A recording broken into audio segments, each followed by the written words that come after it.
Hello and welcome back to Shakesyear. We are working on Love's Labour's Lost, and today we get to hear from King Ferdinand in what a lot of versions call Act 4, Scene 3, but in the folio is just a continuation of Act 4 because Act 4 is really long, and he didn't actually break any of the acts up into scenes in this play.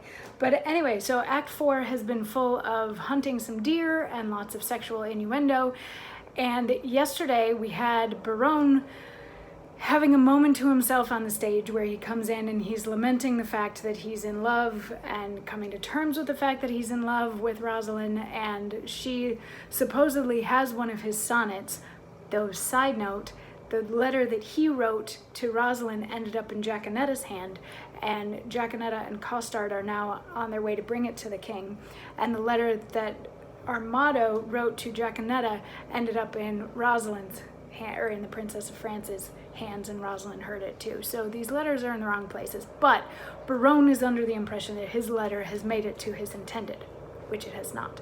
But yesterday he sort of comes to terms with the fact that he's in love, and he's like, this really wouldn't be so bad if the other three guys were also in love. Then we could just all be in love and everything would be fine. And at the very end of his speech yesterday, the king enters with a piece of paper, and Baron is like, woo-hoo-hoo, and he goes and hides in a bush or somewhere nearby. It's funny if he goes and hides in a bush. If you want to, I wouldn't picture that Homer Simpson like falling back into the bush thing, because I think that's a little slow. This is more just like diving into a bush to hide. And the king comes in and he's like, sigh. And Baron is like, woo-hoo-hoo, let's see what he has to say. And King Ferdinand reads, so sweet a kiss the golden sun gives not to those fresh morning drops upon the rose, as thy eye beams, when their fresh rays have smote the night of dew that on my cheeks down flows. Nor shines the silver moon one half so bright through the transparent bosom of the deep, as doth thy face through tears of mine give light. Thou shinest in every tear that I do weep. No drop, but as a coach doth carry thee, so ridest thou, triumphing in my woe.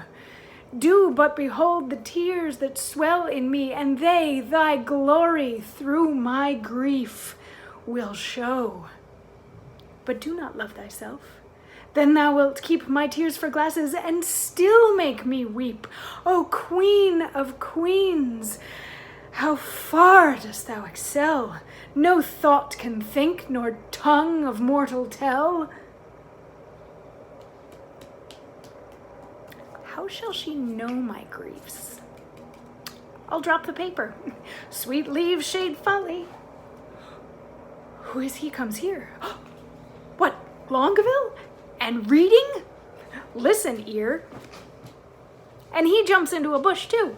So this monologue today is his letter to the Princess of France, and we know this because he calls her "O Queen of Queens" at the end of it. Shakespeare got a little confused here as to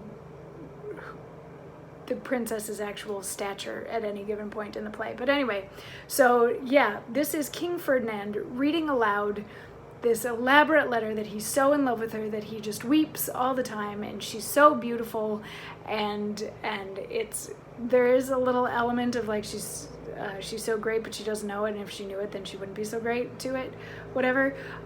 But it's a celebration of her, and then he's like, how can I get this to her? So he just like drops it and kicks it under a bush somewhere. Yeah, under a bush, under a tree, something like that, hoping that she will happen by and pick it up and read it.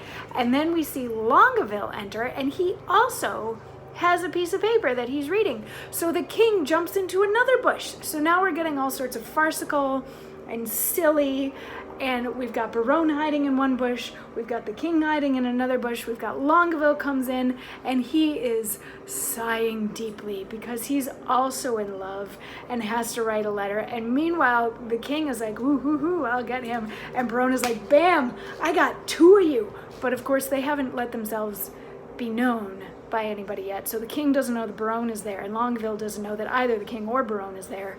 And tomorrow we get to hear what Longueville has written to his lady love. So tune in for that. I'll see you then.